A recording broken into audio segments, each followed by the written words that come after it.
Assalamualaikum warahmatullahi wabarakatuh. Selamat pagi semuanya, siswa kelas 9. Balik lagi dengan Pak Rijal. Hari ini kita masuki bab yang baru dengan judul bab yaitu kekongruenan. Kekongruenan merupakan sifat dari dua buah bangun yang dikatakan sama persis, baik dari bentuknya maupun dari ukurannya. Gitu. Kongruenan itu adalah sifat dari dua buah bangunan yang dikatakan sama persis, baik dari bentuknya maupun ukurannya. Yang kedua, ada juga yang disebut dengan kesebangunan. Kesebangunan merupakan dua buah bangun, dikatakan kesebangunan apabila sudut yang bersesuaian itu dia sama besar, bentuk bangunannya sama, tetapi ukurannya saja yang berbeda. Maknanya, sisi-sisi yang bersesuaian nilainya sebanding, sedangkan sudut-sudut yang bersesuaian nilainya sama. Kalau untuk di kesebangunan. Kesebangunan itu contohnya apa? Kesebangunan itu contohnya kayak kita melihat peta. Peta itu kan gambaran kecil ya. Misalkan kita lihat peta Jakarta. Dia ada gambar peta mengenai kota Jakarta. Berarti dia adalah kesebangunan dari daerah Jakarta adalah peta Jakarta. Gitu.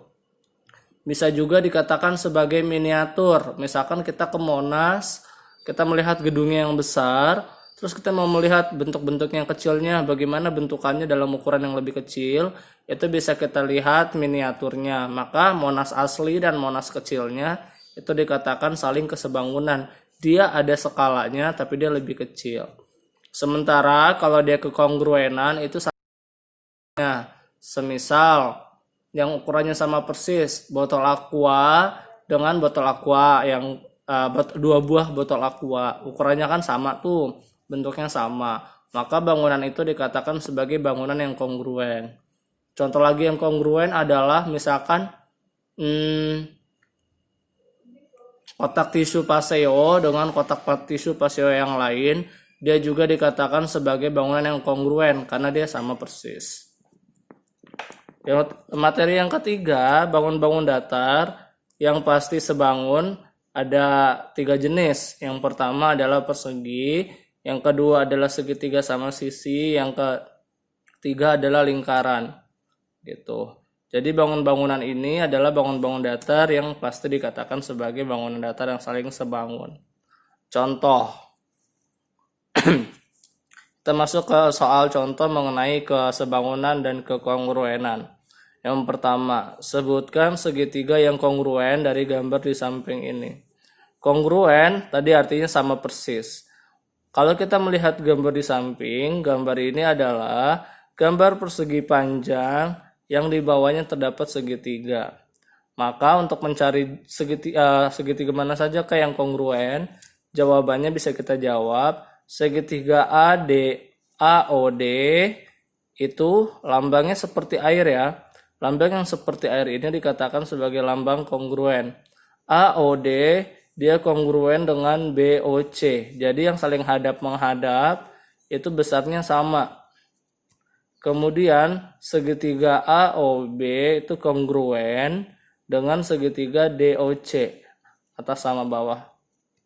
Gitu ya. Kita lanjut lagi ke bagian yang kedua. Perhatikan dua segitiga berikut. Ada segitiga XYZ, sudut X 70, sudut Y 50, sudut Z 60, XY 9, YZ 10, ZX 7. Kemudian ada segitiga RST dengan sudut R 50, panjang RT 10 cm. Kalau kita lihat dari sudut dan sisinya, maka dapat diketahui bahwa dua buah segitiga ini pasti adalah segitiga yang saling kongruen. Artinya yang bentuknya sama dan ukurannya juga sama. Carilah sudut T dan panjang RS. Sudut T itu ada di sebelah sini. Ada di kakinya dari 10 cm. Kaki dari 10 cm itu ada 50 derajat sama 60 derajat. Kalau di R-nya udah 50 derajat, pasti di T-nya adalah 60 derajat.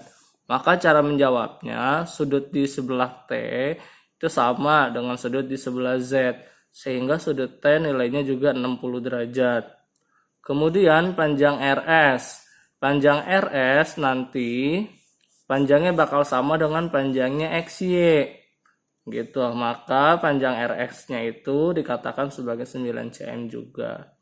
Demikianlah materi untuk kekongruenan dan kesebangunan pada hari ini.